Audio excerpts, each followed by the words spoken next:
This week I kept plugging away on the off-grid workshop build. I managed to get one of the loft walls raised. That was no small task when you're working alone, and started on a sturdy new workbench for the shop. We had a couple of days of thunder and rain that slowed things down, but I still made some progress, including clearing out some sagebrush to make room for some solar panels down the road. A local friend gave me a jointer planer, which was awesome, but when I tried that out, it didn't work like it should, so I'll have to dig into that and see if I can get it running right. Come along for the build, the wins, and the challenges of real off-grid living.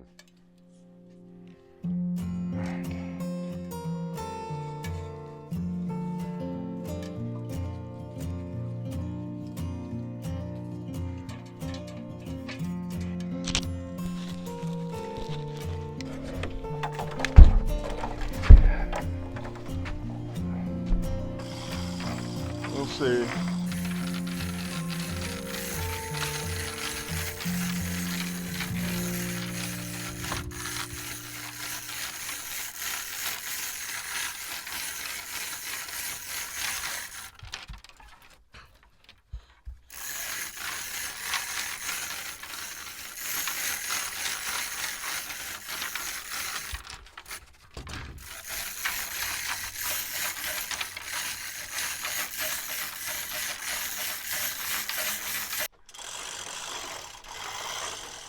Nice. Okay.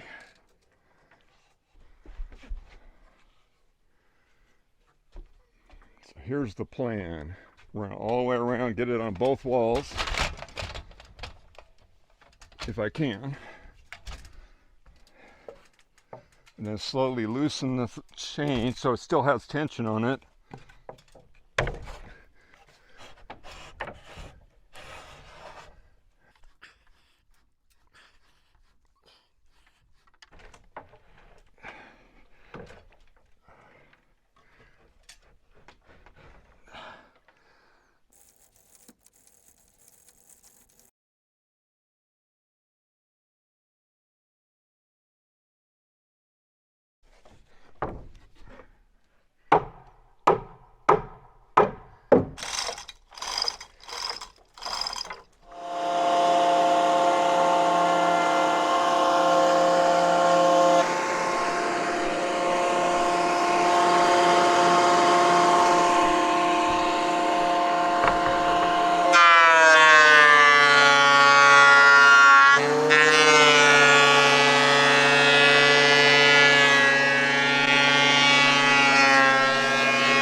All right, there it is. I'm not worried about this side. That's going to be the back of it. I just wanted to plane the face so it looked nice. I'm not going to worry about doing the edging on it.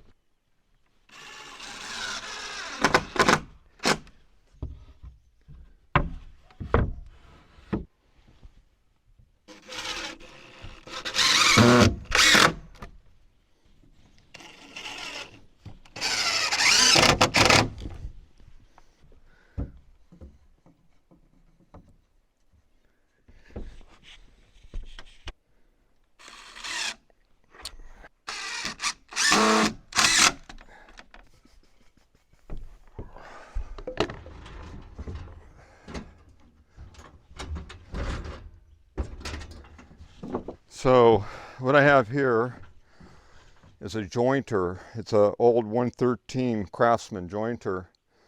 It's in really nice shape, actually.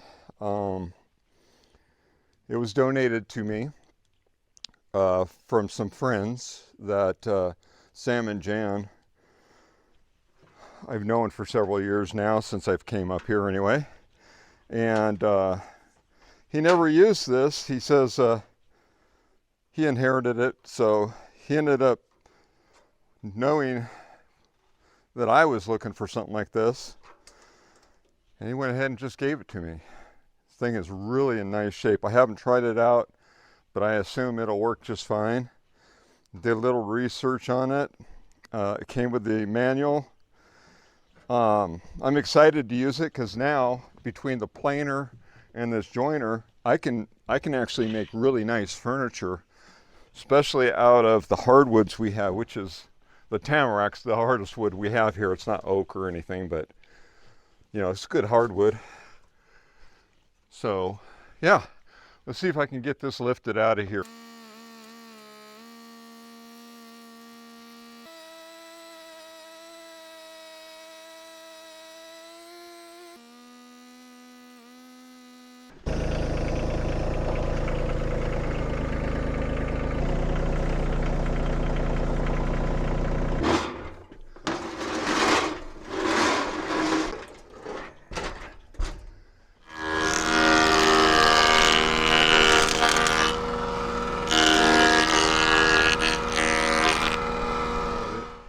These are 4.5 inches each. I need to cut one more 4.5 for here. What happened was when I went over to that new machine and tried to true the edges, it basically arched them and created a huge gap in them, worse than what the mill does. The mill does less of a gap. So these were about a 5.25 inch wide before, which would have went all the way back here, but I had to take them down on both sides to get them to be as tight of a fit as I could get them. I mean, they're not what I was hoping for. Let's just put it that way. I think I have a learning curve on that.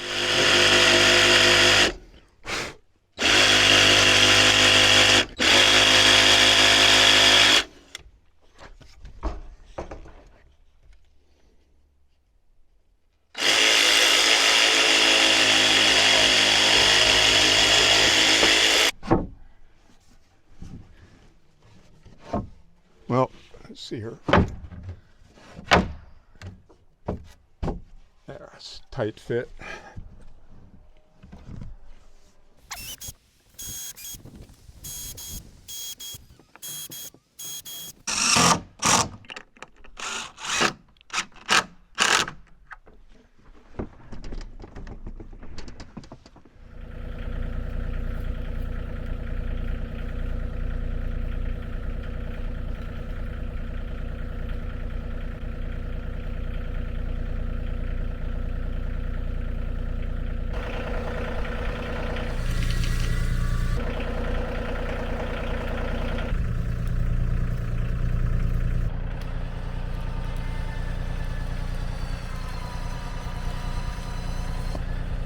Right here I'm going to take out.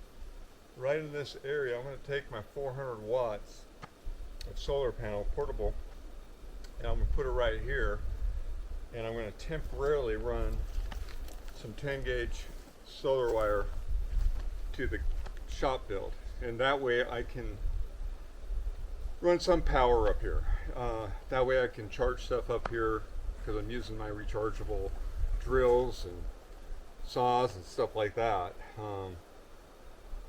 So I'd like to move that over here. I got 200 watts sitting down here that I will put in its place over there. I got another 100 watt portable solar panel I'll hook up to this EcoFlow down here, which is only 800 watt EcoFlow peak, I think. So I use that to really just be able to keep this solar sun tracking system charged and running off of that battery. They actually make a battery. I mean, they make a battery and a little solar panel that you can actually mount to the solar panel, to part of the solar panel array, and then mount the little battery right to the post there. I think it's about $100. I eventually will get one of those so I can pull this unit and put it in here in the loft, because I'd like to use that 800 watts in the loft in case I need something with plugs up there, unless I want to run power up there and do a nice system in the shop. So I'm thinking about that right now, and we'll decide on that. For now, all I have is some EcoFlow stuff, so that's kind of the game plan here, unless that changes. So I need to get this stuff cleared out. I don't want to be walking through here. I don't want this shading it. I already got a lot of shade trees here that I'm going to take out actually, but I get a good, as you can see I'm in the sun right now, I get a good amount of sun late morning around 9:30, 10 a.m. working its way around all day. So that'll be pretty good. It's not optimum. I do need to take out these 2 trees behind me. I got a big one here I want to keep, but I need to delimit on up a little bit. But it's still a shade tree, basically. Some of these are for the sun, and I might strategically remove some of them later. This is just a temporary thing. I'm going to run the lines right out here on top of the ground for now. I'm not going to do any burying for the moment. Not until I'm really ready with the right system. And then when this is built too, then I'll start wiring it up, and I will run stuff out here permanent. I will make a ditch and do all that. That's going to happen next year. That's going to be costing me, just for the server rack style batteries, just figure I'd need at least 3 to 4 of them. So you're looking about $5,000 or less. But I mean, that's including, I do need a few other items to control it and run. I need to also run a small fuse panel in there. So I got to get all that kind of planned out. So I'm figuring around $500 to $5,500 when all is said and done, which is probably pretty cheap. Doesn't include the solar panels. I got to decide. I think, I don't know if I mentioned it earlier in this video, so I'll mention it now. Looking over here at the shop, so the deck here is about 8'2" out, 8'4" out, something like that if I remember right. So what I want to do is do a half roof that's coming down this way at a good angle to catch the south facing sun, and put all solar panels up there. I'll get some 400-watt solar panels, and hopefully I can put enough of them up there to run it. And worst case scenario, I'm going to put stairs in the middle here. I could put maybe a few solar panels on each side right down here on the ground connected with that, because it'll capture the same sun, and that would be my expanding panels. I could probably at least put one 400-watt panel on each side if I had to, plus whatever would be on the roof. So that's kind of the game plan. I don't know how many I could fit up there until I make the roof, and then I look at it, get some measurements for the 400-watt solar panels so I can figure out how far out the roof needs to go to put 2 end-to-end all the way across. Okay, so while I was at remission, I was charging my camera, so I went ahead and pulled this out from just across the way. So this is about a 20, maybe 21 foot log. I'm going to put up on the mill. What I'm going to do is I need to get one good 2x6 out of it that's 19 feet long. And I've already got one sitting over here. So you got it. This one's a little thin, I think. I got to go 1 3/4 on this one. So I have a 3-inch base between the 2x6s that I'm using to keep everything equal. So the rest of this log, I'm going to try and do at least one 6x8, then some other miscellaneous wood. If I can get 2 6x8s, that'd be great. I honestly doubt it,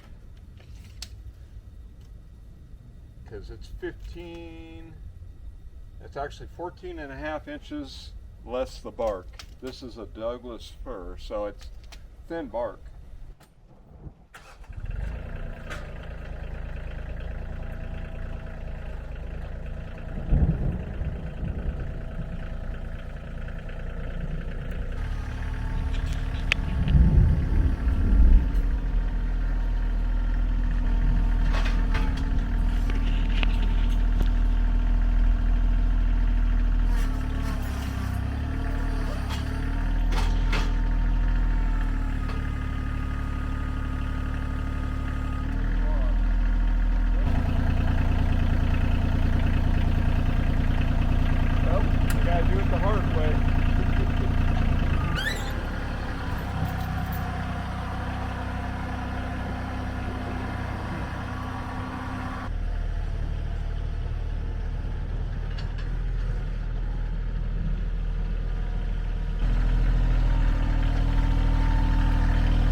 I'm going to do is square this off, get one good 2x6 out of it, and leave it on here to mill the rest of it.